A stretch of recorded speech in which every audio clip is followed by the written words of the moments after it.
Welcome back. ഒരു പുതിയ video എല്ലാവർക്കും സ്വാഗതം. അപ്പോൾ ഇന്നത്തെ വീഡിയോ വന്നിട്ട് നമ്മുടെ മാത്സ് 6ൻ്റെ റിവ്യൂ ആണ്. അപ്പോൾ എങ്ങനെ ഉണ്ടാകുന്നത് കമൻറ്റ് ബോക്സിൽ പറയണേ. അപ്പോൾ എനിക്ക് പേഴ്സണലി പറയുകയാണെങ്കിൽ കുഴപ്പമില്ല, നല്ല അത്യാവശ്യം എഴുതാൻ പറ്റുന്നൊരു പേജാണ്. എന്നാൽ എൻ്റെ വകയായിട്ട് കുറേ മിസ്റ്റേക്ക് വരുത്തിയിട്ടുണ്ട്. അപ്പോൾ എങ്ങനെ ഉണ്ടാകുന്നത് കമൻറ്റ് ബോക്സിൽ പറയണം. അപ്പോൾ ഞാൻ ഫസ്റ്റ് ചെയ്തത് വെച്ചാൽ എ പാർട്ട് ഫസ്റ്റ് അറ്റൻഡ് ചെയ്തു, പിന്നെ സി പാർട്ട്, പിന്നെ അത് കഴിഞ്ഞിട്ട് ബി പാർട്ട് അറ്റൻഡ് ചെയ്തു. കാരണം ഞാൻ 6 മാർക്കിനൊക്കെ എഴുതാൻ ഭയങ്കര ലാഗായിരിക്കും, അതുകൊണ്ട് അങ്ങനെ ചെയ്തിരുന്നു. അപ്പോൾ ഇതിന് ഫസ്റ്റത്തിൻ്റെ ആൻസർ വന്നിട്ട് 1 ബട്ട് നോട്ട് ഓൺ ടു, അങ്ങനെ ഞാൻ ചെയ്തിട്ടുള്ള സംഭവം എന്താ പാടുന്നൊക്കെ അറിയത്തില്ല. പിന്നെ രണ്ടാമത്തെ ബൈജക്ഷൻ ആണോ ചോദിക്കുന്നത്, ബൈജക്ഷൻ ഓർ നോട്ട് ചോദിക്കുന്നുണ്ട്. അപ്പം അതായത് ബൈജക്ഷൻ എന്ന് പറഞ്ഞാൽ ഓൺ ടു, അതേപോലെ 1 സാറ്റിസ്ഫൈ ചെയ്യണമല്ലോ. അപ്പം അതിൽ 1 ആവുന്നുണ്ട്, പക്ഷേ 1 ആവുന്നില്ല, അപ്പം ബൈജക്ഷൻ അല്ലല്ലോ. പിന്നെ രണ്ടാമത്തേൽ അതിൻ്റെ മെട്രിക്സിൻ്റെ വാല്യൂസ് കാണാൻ അറിയായിരുന്നു, പക്ഷേ അതിൻ്റെ ഫസ്റ്റത്തെ എനിക്ക് ചെറിയ ഡൗട്ട് ഉള്ളതുകൊണ്ട് ഞാൻ എഴുതിയിട്ടില്ലായിരുന്നു.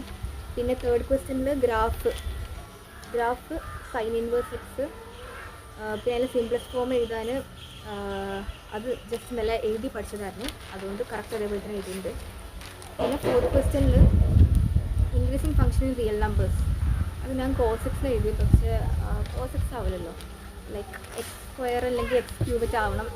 അപ്പം അതൊരു ഗസ്റ്റിനായിട്ട് എഴുതിയതായിരുന്നു. ഞാൻ രണ്ടാമത്തേത് ഇൻ്റർവെൽ എഴുതാൻ, അത് -∞ ടു ഡിക്രീസിങ് ഫംഗ്ഷനും 2 to ∞ ഇൻക്രീസിങ് ഫംഗ്ഷനും അങ്ങനെയൊക്കെ എഴുതിയിട്ട്. പിന്നെ ഫിഫ്ത്ത് ചെറിയ കൺഫ്യൂഷനുകൊണ്ട് എഴുതിയിട്ടില്ല, അതിന് പകരം ആറാമത്തെ ക്വസ്റ്റ്യൻ എഴുതിയ.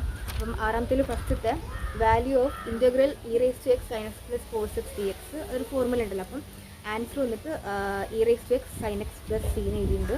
പിന്നെ ഇവാലുവേറ്റ് ചെയ്യാനുള്ളതും എഴുതി പഠിച്ച സംഭവമായിരുന്നു, ചെറിയൊരു ഓർമ്മ വെച്ചിട്ട് ബാക്കി എഴുതിയിട്ടുണ്ട്. പിന്നെ 7th ക്വസ്റ്റ്യനിൽ a.b യും a×b ഈക്വൽ ആണ്. അപ്പോൾ തീറ്റൻ്റെ വാല്യൂ എത്രയാണ്, 5/4 ആണ്. പിന്നെ യൂണിറ്റ് വെക്ടർ എഴുതാനുണ്ട്, അതും എഴുതിയിട്ടുണ്ട്. പിന്നെ 8th ക്വസ്റ്റ്യനിൽ നമുക്ക് ഇൻഫർമേഷനായിട്ട് പ്രോബബിലിറ്റി ചെയ്യാമല്ലോ. അപ്പോൾ അതിൽ ഇൻഫർമേഷനായിട്ട് P(a) തന്നിട്ടുണ്ട്, പിന്നെ P(b), പിന്നെ P(b) ഗിവൺ a തന്നിട്ടുണ്ട്. അപ്പോൾ ഫസ്റ്റത്തെ കാണാനുള്ള ക്വസ്റ്റ്യൻ എന്ന് വെച്ചാൽ P(a) ഇൻ്റർസെക്ഷൻ b, അത് P(b) ഗിവൺ a എന്ന് നമുക്ക് ചെയ്യാൻ പറ്റും. പിന്നെ P(a/b) അതും ചെയ്തു.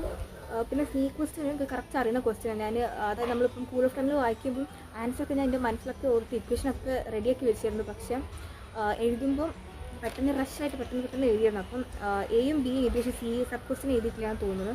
പക്ഷേ എൻ്റെ ആൻസർ ഇങ്ങനെ വരും, അതായത് A union B equal to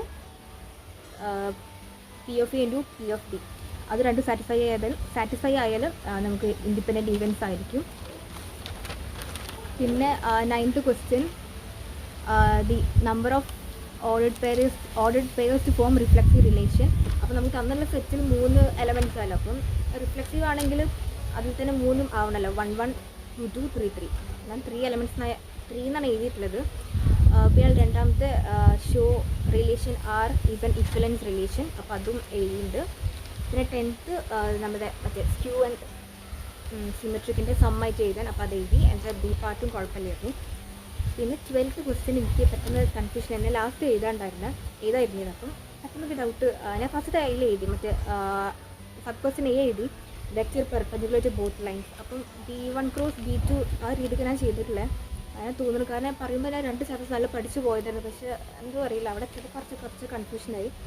എന്നാലും എഴുതിയിട്ടുണ്ട്. പിന്നെ രണ്ടാമത്തത് ഇക്വേഷൻ ഓഫ് ലൈൻ, അതൊക്കെ എത്ര ആലോചിച്ചിട്ട് കിട്ടില്ല, എങ്ങനെ എഴുതേണ്ടെന്ന് ഒന്നും ഓർമ്മയില്ല.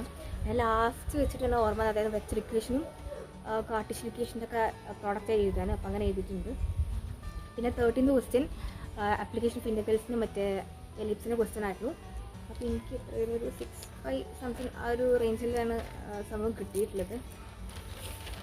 പിന്നെ 14th A ക്വസ്റ്റ്യന് അറിയായിരുന്നു, പക്ഷേ അതിൽ രണ്ടാമത്തെ 3 വേർട്ടിസസ് എന്നുകൊണ്ട്, അതായത് ട്രയാങ്കിളിൻ്റെ ഇതെങ്ങനെ കാണാമെന്ന് ചെറിയ ഡൗട്ട് വന്നു. കാരണം നമ്മൾ സാധാ ഇക്വേഷൻ വെച്ചാൽ ½ into magnitude of B1 × B2 ആണ്, പക്ഷേ ഇതിൽ 3 വേർട്ടിസസ് വന്നുകൊണ്ട് ഇനി B1 × B2 × B3 ചെയ്യണമെന്നൊരു ചെറിയൊരു ഡൗട്ട് ഉണ്ടായിരുന്നു, അത് ചെയ്യാൻ നിന്നില്ല. പിന്നെ 15th മറ്റേ ബേസ് തിയറി ആയിരുന്നു, അപ്പോൾ അതിൽ എനിക്ക് 2/3 അങ്ങനെ ആ റേഞ്ചിലാണ് ആൻസർ കിട്ടിയിട്ടുള്ളത്. കാരണം അതൊക്കെ ഞാൻ സത്യം പറഞ്ഞാൽ വെറും 20 മിനിറ്റിലാണ് ബി പാർട്ട് അറ്റൻഡ് ചെയ്യുന്നത്, അപ്പോൾ ഭയങ്കര ഫാസ്റ്റായിട്ട് ചെയ്തിട്ടുണ്ടായിരുന്നു. അപ്പം ഇക്വേഷനൊക്കെ എഴുതിയിട്ടുണ്ട്, ആൻസർ ചെറിയൊരു ഡൗട്ടുണ്ട്, ഇനി ആൻസർക്ക് വന്നാൽ അറിയാം. പിന്നെ 16th ഫസ്റ്റത്തെ അതിൽ മറ്റേ y = അതിന് സൊല്യൂഷൻ എന്ന രീതിക്ക് എഴുതാൻ. അപ്പോൾ അത് എഴുതിയിട്ടുണ്ട്. അതായത് വൈന് dy/dx നമുക്ക് -sin x കിട്ടുക. അപ്പോൾ അത് ഓട്ടോമാറ്റിക്കലി ക്യാൻസൽ ആവും, 0 കിട്ടും. പിന്നെ അതിൽ ബി ഇൻ്റഗ്രേറ്റിംഗ് ഫാക്ടർ, അപ്പം അത് എത്രയായിരുന്നു, x² കിട്ടിയിരുന്നത്. പിന്നെ ജനറൽ സൊല്യൂഷൻ എഴുതി. പിന്നെ 17th 3 എനിക്ക് അറിയണമായിരുന്നു, പക്ഷെ ഞാനത് എക്സ്ട്രാ ക്വസ്റ്റ്യനിലോട്ട് തള്ളി മാറ്റി. കാരണം LPP ഉണ്ട്, ഡിറ്റർമിനൻസ് ഉണ്ട്, പിന്നെ ഇൻ്റഗ്രൽസ് പഠിച്ച ക്വസ്റ്റ്യൻസ് ആയതുകൊണ്ട് അതും 3 ചെയ്യാൻ വിചാരിച്ചിട്ട് ഈ 7th ക്വസ്റ്റ്യൻ ഞാൻ എക്സ്ട്രാ ക്വസ്റ്റ്യനിലോട്ട് വിട്ടു. പക്ഷേ പിന്നെ എനിക്ക് മനസ്സിലായത് LPP ചതിച്ചു പോയി.